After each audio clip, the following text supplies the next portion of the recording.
The Democratic Republic of Congo. Who paid $250 to 104 Congolese women sexually abused by staffers? After an investigation conducted by the World Health Organization, WHO, regarding sexual abuse and exploitation by its employees during the Ebola epidemic from 2018 to 2020 in the Democratic Republic of Congo, $250 was awarded to each of the 104 survivors. One of them was 13 years old when she was allegedly raped and impregnated in a hotel room by a driver for the WHO.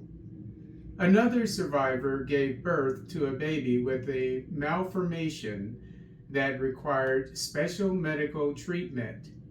A dozen men claimed they were also sexually abused and exploited, but it is unknown if they were compensated.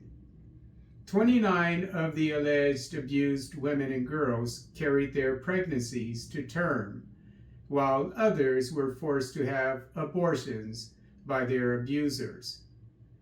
To receive the $250 payment, the survivors had to complete training in subjects like baking and tailoring to help them provide for themselves in the future. Nearly a dozen of the survivors refused to accept the $250 payment, while an estimated third of them could not be located. The WHO has helped pay the medical expenses of 17 children born during the scandal.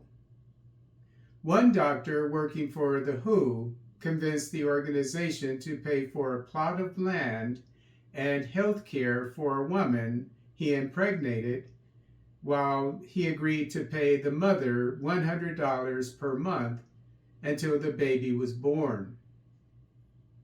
The total of $26,000 given out as payment for the survivors is just over 1% of the $2 million set aside by the WHO for the Survivor Assistance Fund, primarily in the DRC.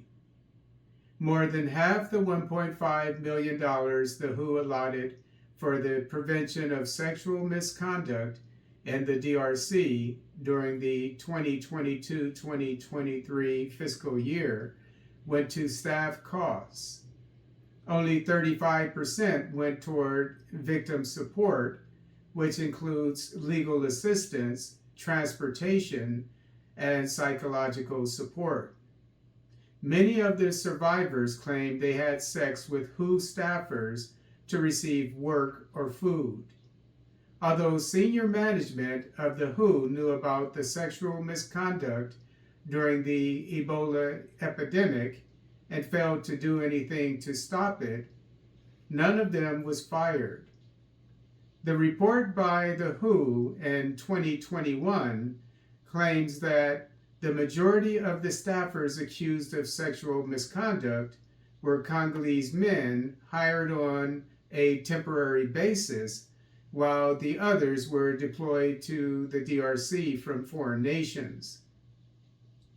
Without providing names, WHO Director General Tedros Adhanom Ghebreyesus claimed in an interview in 2021 that 4 of the accused perpetrators were fired, while 2 others were put on administrative leave.